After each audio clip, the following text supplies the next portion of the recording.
What if I fail? What if my hard work is not enough? What if someone smarter, takes my seat? If these thoughts keep you up at night, you are not alone. Right now, thousands of MDK aspirants in Pakistan are feeling the same pressure. But what if I told you? Most of them are preparing the wrong way. Assalamu alaikum, मैं हूँ हिरा नूर and welcome to the Medi Spark.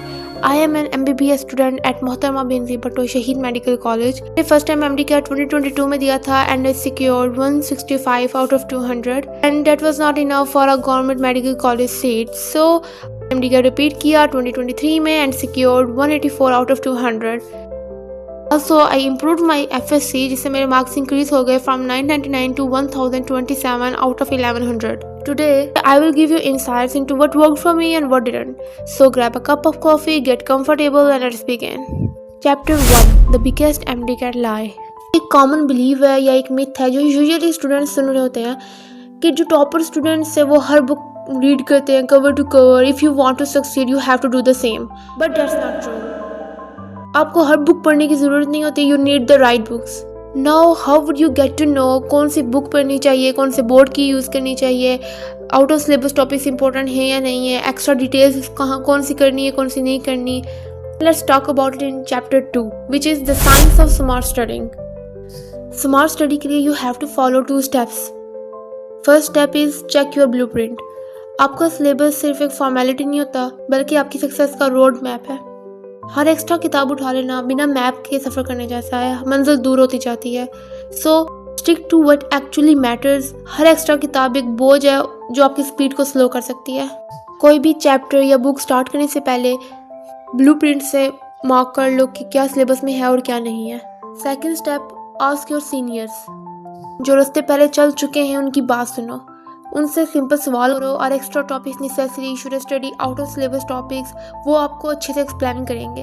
जो वक्त आप ये सोचने में लगाओ कि वो आपको पढ़ने में लगाना चाहिए वो आपको अच्छे से एक्सप्लेन करेंगे. लेकिन आपने लकीर का फ़कीर नहीं बनना क्योंकि हर किसी की नेचर डिफरेंट होती है, हर किसी का स्टडी मेथड डिफरेंट होता है. इसकी गाइडलाइन से आपको सिर्फ मल्टीपल ऑप्शंस मिलेंगे. चूज आपने अपने अकॉर्डिंगली करना है. It's not about studying more, it's about studying right. This is your choice. Carry extra weight और move forward faster.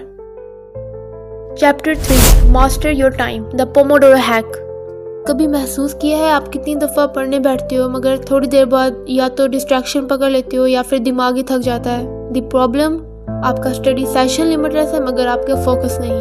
The solution, the Pomodoro technique. Pomodoro technique के अंदर 50 मिनट आपने study session रखना होता है, then 10 मिनट्स की break. इस method को 4 दफ़ा रिपीट करना होता है and then take a long break and it always works.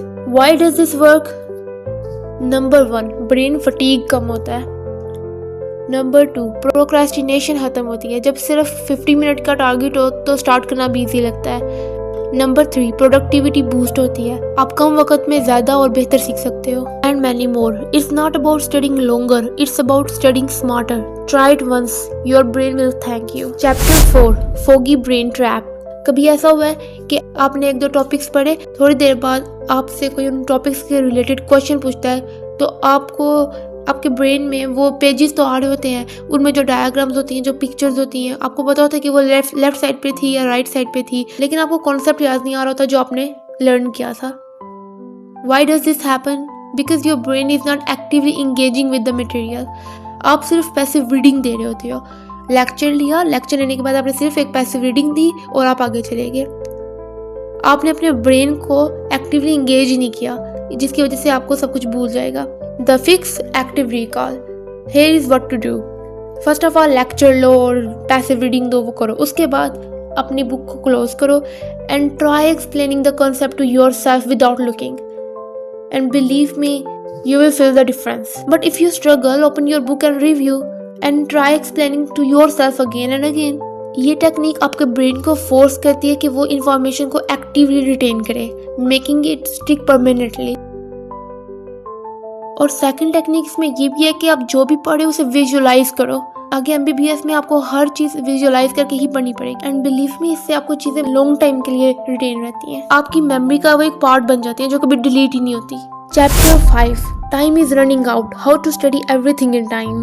Clock is ticking. Every second आपकी MDCAT की तैयारी का फैसला कर रही है मगर सवाल ये है आप इस वक्त को कैसे यूज़ कर रहे हो. ओके, इस केस में हम दो कैटेगरीज के स्टूडेंट्स के बारे में बात करेंगे, repeaters and freshers. For repeaters, learn from your past.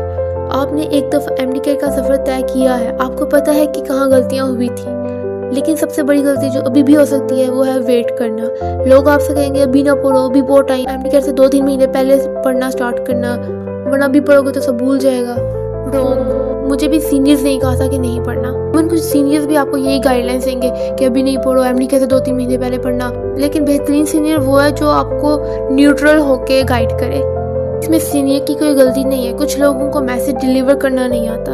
अब सुनो, मैं आपको दोनों कंडीशन एक्सप्लेन करती हूँ। अगर आप एमडीके से 2-3 महीने पहले ही दोबारा सब स्टार्ट करोगे, 2-3 महीने पहले एमडीके से आप दोबारा वही मिस्टेक रिपीट करोगे और वही परफॉर्मेंस आपकी एमडीके में होगी और वही रिजल्ट आएगा जो पिछली बार आया था। तो बीच के जो ये महीने हैं जिनमें आप फ्री होगे, आप सब कुछ अपनी मिस्टेक्स फिर से भूल जाओगे। And this is for majority, 5 उंगलियां बराबर नहीं होती। ऑन द अदर साइड, अगर आप फर्स्ट टाइम एमडीके के कुछ हफ्तों के बाद, 2-3 हफ्तों के बाद स्टार्ट करते हो तैयारी, तो आप बहुत ही रिलैक्स होके, टेंशन फ्री होकर स्टार्ट कर सकते हो, क्योंकि आपने अभी फ्रेशली एमडीके की तैयारी की थी, तो आपको मिस्टेक्स भी अपनी याद होंगी, तो काफ़ी मिस्टेक्स को आप अवॉइड करोगे एंड अल्टीमेटली एमडीके तक आप 4-5 बार रिवीजन कर लोगे, जिसकी वजह से आप एमडीके वाले दिन आप में कोई खौफ नहीं होगा जो आपको सबसे अलग बनाएगी। You will gain the confidence. So my perspective is this, use this time wisely, study now, ताकि आप अपनी वीकनेस अभी आइडेंटिफाई कर सको, ना कि तब जब वक्त हाथ से निकल चुका हो। Now for freshers, study smart not everything. अगर आप फर्स्ट टाइम एमडीके एस्पिरेंट तो एक सिंपल रूल याद रखना, एक्स्ट्रा टॉपिक्स आपकी सक्सेस का शॉर्टकट नहीं बल्कि आपका वक्त बर्बाद करने का तरीका है। स्टिक टू द सिलेबस, ज़्यादा नहीं, सिर्फ ज़रूरी चीज़ों पर फोकस करो। अगर आपकी बेस स्ट्रॉन्ग है तो कॉन्सेप्ट ऑटोमेटिकली क्लियर होते जाएंगे। बहुत ज़्यादा बुक्स और आउट ऑफ सिलेबस टॉपिक्स सिर्फ आपका फोकस तोड़ेंगे। So study less but master it. आपका गोल सिर्फ पढ़ना और एमडीके देना नहीं है, बल्कि सही तरह पढ़ना और एमडीके क्लियर करना है। No matter if you are a repeater और अ फ्रेशर, टाइम हर किसी के लिए एक जैसा चल रहा है। यूज इट वाइजली, वरना ये वक्त आपके हाथ से निकल जाएगा। We have come to the final chapter, the fear factor, turning pressure into power. डर महसूस होता है ना, एग्जाम का डर, फेलियर का डर, लोगों की एक्सपेक्टेशंस का डर, ये वही डर है जो हर एमडीके एस्पिरेंट के दिल में होता है। मगर एक बात समझ लो, ये सिर्फ एग्जाम का टेस्ट नहीं है, बल्कि आपका अपना टेस्ट भी है। Fear is not your enemy, it's part of the test. सोचो, एक डॉक्टर जब अपनी फर्स्ट सर्जरी के लिए जाता है, एक पेशेंट जिसे ब्लीडिंग हो रही है उसको देखकर अगर डॉक्टर डर जाए, अगर उस मोमेंट वो अपने फियर को कंट्रोल ना कर पाए, तो क्या वो एक अच्छा डॉक्टर है? बल्कि डॉक्टर ने तो ना सिर्फ अपने फियर को कंट्रोल करना होता है, बल्कि पेशेंट के घर वालों को भी तसल्ली देनी होती है। उन्हें कॉन्फिडेंस दिलाना होता है कि अल्लाह के बाद मुझ पे यकीन करे। तो सोचो, if you can't overcome fear now, how will you overcome it then? MDK सिर्फ आपके नॉलेज का टेस्ट नहीं है, ये आपकी मेंटल स्ट्रेंथ का भी टेस्ट है। अगर आप अभी प्रेशर हैंडल करना सीख लोगे तो कल डॉक्टर बन के इमरजेंसी सिचुएशंस भी आप हैंडल कर लोगे। तो जो फियर जो आप आज फेस कर रहे हो, ये फैसला करने के लिए बहुत ज़रूरी है कि आया आप कल के वो रिस्पॉन्सिबल डॉक्टर बनने के लिए एलिजिबल हो या नहीं। So use fear as fuel. Fear को अपना दुश्मन मत समझो, इसे अपनी एनर्जी बनाओ। जो स्टूडेंट्स इस फियर को फेस करते हैं वही आगे निकलते हैं, डर से भागने वाले हमेशा पीछे रह जाते हैं। ये एक शॉर्ट वीडियो थी जिसमें मैंने आपके साथ अपने एमडीके एक्सपीरियंस का एक छोटा सा पार्ट शेयर किया। And this was just the beginning, आगे बहुत कुछ शेयर करना है, एक्सप्लोर करना है। एमडीके सिर्फ एक एग्जाम नहीं है, बल्कि एक कंप्लीट ट्रांसफॉर्मेशन है, और मैं आपके साथ हुई जर्नी के हर स्टेज पर। अगली वीडियो में हम और भी इंपॉर्टेंट टॉपिक्स डिस्कस करेंगे, वो स्ट्रेटजीज जो आपकी प्रेपरेशन को नेक्स्ट लेवल तक ले जाएंगे। अगर ये वीडियो वैल्यूएबल लगी है तो कमेंट सेक्शन में अपनी थॉट शेयर करो। आपके क्वेश्चंस और फीडबैक मुझे गाइड करेंगे कि नेक्स्ट वीडियो में आपकी सबसे बड़ी प्रॉब्लम का सलूशन दूँ। Remember me in your prayers. अल्लाह हाफिज़।